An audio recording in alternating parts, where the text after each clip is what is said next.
নমস্কার বন্ধুরা, আমার সুস্বাদু কিচেন চ্যানেলে আপনাদের সকলকে জানাই স্বাগত। আজকে আমার মা বাগান থেকে একটা নতুন ধরনের শাক তুলে নিয়ে রান্না করবে। এই শাকটির নাম তেলাকুচি শাক। আমাদের এখানে এই শাকটিকে তেলাকুচি বলা হয়। তবে আপনারা কারা কারা এই শাকটি আগে দেখেছেন অবশ্যই কমেন্ট করে জানাবেন, এবং কি নামে পরিচিত আপনাদের এলাকায়। আর যারা এই শাকটা প্রথমবার দেখছেন তারাও অবশ্যই কমেন্ট করবেন। এই শাকটি বাজারে খুব একটা কিনতে পাওয়া যায় না, এরকম বাগানেই এগুলো পাওয়া যায়। এগুলো লতানো গাছের মতো হয় এবং এই শাক থেকে ডগাগুলো কেটে নিয়ে সেই ডগাগুলোকে রান্না করতে হয়। দেখুন, এই শাকের থেকে কিন্তু প্রচুর পরিমাণে এরকম পাশের থেকে এরকম ডগা বার হয়। তবে মেন ডগাটা কেটে নিলে শাকটা মারা যাবে। পাশ থেকে যে ডগাগুলো বার হয় সেই ডগাগুলো কেটে নিয়ে এখানে রান্না করতে হয়, এবং যেখানে হয় সেখানে বেশ অনেকটা পরিমাণে এই শাক দেখা যায়। এভাবেই কিছুটা পরিমাণ ডগা কেটে আনা হয়েছে। এইবার এই শাকের ভিতর থেকে একটা করে শাকের ডগা নিতে হবে, এবং সেই ডগা থেকে শাকে প্রচুর পরিমাণে দেখুন এরকম সরু সুতোর মতো অংশ আছে, সেগুলোকে কেটে বাদ দিয়ে দিতে হবে। এইভাবেই সমস্ত শাকের ভিতর থেকে এই রকম সুতোর মতো অংশগুলোকে আগে কেটে নিতে হবে। সমস্ত শাকের ভিতর থেকে এই সুতোর মতো অংশগুলোকে কেটে নেওয়ার পর তারপরে বেশ কয়েকটা শাক একসাথে এভাবে এক জায়গায় করে নিতে হবে। নেওয়ার পরে শাকের গা থেকে যে পাতাগুলো আছে সেই পাতাগুলোকে ছিঁড়ে নিতে হবে। মোটামুটি বড় সাইজের যে পাতাগুলো আছে সেই পাতাগুলোকে এখানে ছিঁড়ে নিতে হবে। নিয়ে পাতাগুলোকে আস্তে আস্তে কুচি করে নিতে হবে। যেহেতু সুতোর মতো অংশগুলো কাটার জন্য আমার মা কাঁচি ব্যবহার করছিল, তাই কাঁচি দিয়ে পাতাগুলোকে ছোট ছোট টুকরো করে কেটে নিয়েছে। এবার ডাঁটাগুলোকেও ছোট ছোট টুকরো করে কেটে নিতে হবে। তবে পাতা এবং ডাঁটাগুলোকে আলাদাই রাখতে হবে। এখানে একসাথে দেখানো হলেও ডাঁটাগুলোকে কিন্তু আলাদা করে নিতে হবে, আর পাতাগুলোকেও আলাদা করে নিতে হবে। তবে ছোট পাতাগুলো ডাঁটার সাথে থাকলেও অসুবিধা নেই। এইভাবেই সমস্ত তেলাকুচি শাকটাকে কেটে নিতে হবে। এইভাবে শাকটা কেটে নেওয়ার পরে এগুলোকে ভালো করে ধুয়ে নিতে হবে। তারপর কড়াইতে অল্প একটু তেল গরম করে নিয়ে তার ভিতরে হাফ টিস্পুন পাঁচফোড়ন দিয়ে দিতে হবে। এবার কুচিয়ে রাখা আলুগুলোকে এর ভিতরে দিয়ে দিতে হবে, দিয়ে হালকা একটু ভেজে নিতে হবে। এইবার কুচি করে রাখা তেলাকুচি ডাঁটাগুলোকে কিন্তু দিয়ে দিতে হবে। এই ডাঁটাগুলো দেখতে সরু সরু হলেও কিন্তু এই ডাঁটাগুলো একটু শক্ত হয়, সেজন্যই এটা খেতে খুব সুন্দর লাগে, কিন্তু এটা রান্না করার পরে একদম নরম হয়ে যায়। একটু বেশি আগে এই ডাঁটাগুলো দিয়ে হালকা একটু ভেজে নিতে হবে।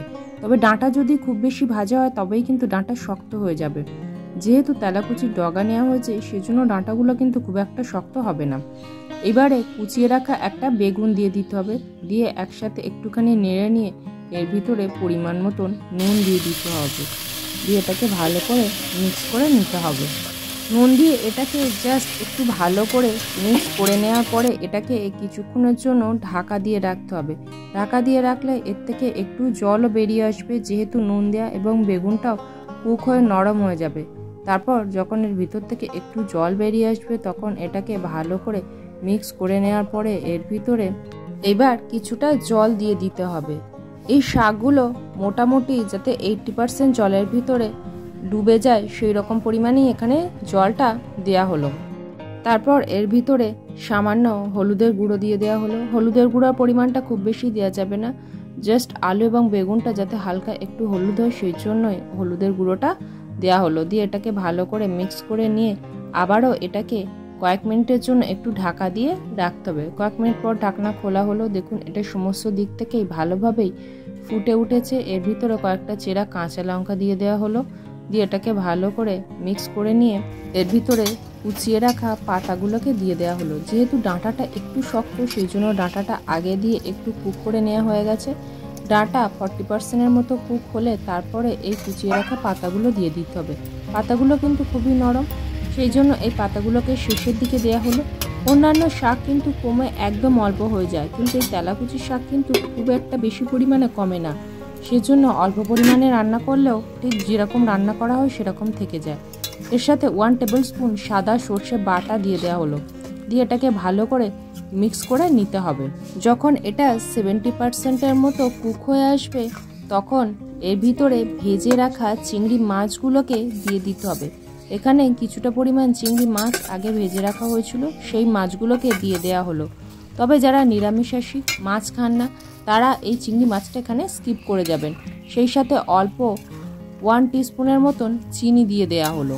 দিয়ে এটা ভালো করে মিক্স করে নেওয়া হলো। দেখুন এর ভিতরে এখনও কিন্তু অনেকটা পরিমাণেই জল আছে, এই জলটা অ্যাবজর্ব করে নেবে। তবে এর ভিতরে এবার ভাজা বড়িগুলো দিয়ে দিতে হবে। বড়ি দেওয়ার সাথে সাথে কিন্তু এর ভিতরে থাকা সমস্ত জলটাই অ্যাবজর্ব করে নেবে। নিয়ে এটাকে ভালো করে কয়েক মিনিট মিক্স করে নিতেই দেখবেন সমস্ত জল অ্যাবজর্ব করে গেছে। এবার এটাকে পাত্রে নামিয়ে নেওয়া হলো। তারপর এটাকে একটা বাটিতে তুলে আমি সার্ভ করে দেখাচ্ছি। চিংড়ি মাছ দিয়ে তেলাকুচির এই শাকটা কিন্তু অসাধারণ লাগে। আপনারা যারা যারা এই শাকটা দেখেছেন বা খেয়েছেন তারা অবশ্যই একবার এইভাবে ট্রাই করে দেখবেন, অসাধারণ লাগবে। আমার এই ভিডিওটা কেমন লাগলো অবশ্যই কমেন্ট করে জানান। ভালো লাগলে একটা লাইক করুন। পরিবার, বন্ধু বান্ধব, আত্মীয় স্বজনের সাথে আমার এই ভিডিওটা শেয়ার করুন এবং আমার এই ছোট্ট পরিবারের সদস্য হতে চ্যানেলটি সাবস্ক্রাইব করে পাশে থাকুন।